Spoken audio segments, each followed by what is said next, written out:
Ok les gars, aujourd'hui on se retrouve pour le deuxième épisode de l'avancée de Yana vers le monde professionnel. Et je vous avais dit qu'on était en train de se préparer pour son tournoi international en France. Et donc elle a été le jouer en Bretagne la semaine dernière. Il y avait des énormes équipes comme l'Atlético de Madrid, le PSG, l'Inter de Milan, etc.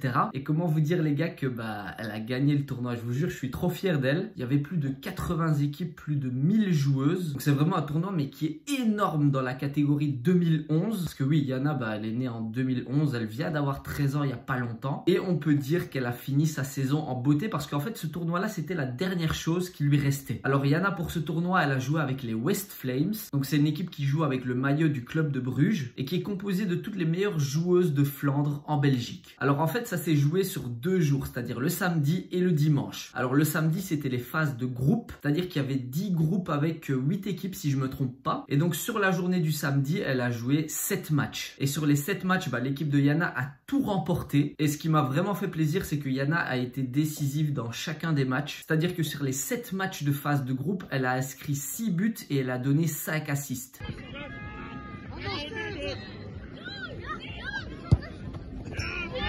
Donc honnêtement, c'était très bonne stat. J'étais très fier d'elle quand elle me l'a dit. Et surtout, je me suis dit qu'on n'avait pas travaillé pour rien parce que là, ça porte ses fruits tout simplement. Donc comme vous l'avez compris, elles ont fini première de leur groupe. Donc elles étaient qualifiées pour jouer le dimanche. En fait, le dimanche, c'était un petit peu différent. Elles avaient 2 matchs le matin et elles étaient obligées de gagner ces 2 matchs-là si elles voulaient passer dans les phases finales de l'après-midi. Et donc le premier match du dimanche matin, elles ont joué contre le LOSC et elles ont gagné 3-0 et Yana a inscrit son petit but. Donc ça, on va dire que ça fait plaisir, mais elles avaient un deuxième match si elles voulaient se qualifier. Et là, elles ont joué contre Strasbourg et elles ont encore gagné 4-0. Et dans ce match-là, Yana, elle a donné un petit assist, donc ça fait toujours plaisir, ça la met en confiance pour les phases finales de l'après-midi. Car en remportant les 2 matchs contre Strasbourg et contre le LOSC, elles ont directement été propulsées en 8e de finale. Et pour ce match là, elles ont joué contre Richmond Strikers. Bon, c'est une académie américaine. Je sais pas si je l'ai très bien prononcé, mais bon, c'est pas grave. Et là, elles ont battu 2-0 et Yana a inscrit un petit goal, donc ça fait plaisir. C'est-à-dire qu'elles se qualifient pour les quarts de finale et là, elles vont jouer contre Girona. Donc c'est une équipe espagnole qui leur a donné du fil à retordre parce qu'en fait, c'était 0-0 jusqu'à la fin. Donc elles ont dû se départager au penalty et heureusement, c'est l'équipe de Yana qui a remporté les tirs au but. Elles se sont qualifiées pour les demi-finales. Et là, elles ont rencontré le Paris FC. Et ça, c'est vraiment pas une mauvaise équipe féminine, c'est même une très bonne équipe, on peut le dire. Mais l'équipe de Yana a quand même remporté le match 1-0 et Yana a délivré une petite passe décisive, donc ça fait plaisir. Et donc forcément, comme elles ont éliminé le Paris FC en demi-finale, elles sont qualifiées pour jouer la finale de ce tournoi international et elles vont rencontrer l'équipe de Dijon. Alors moi, j'ai pas vu la finale comme j'étais pas là-bas,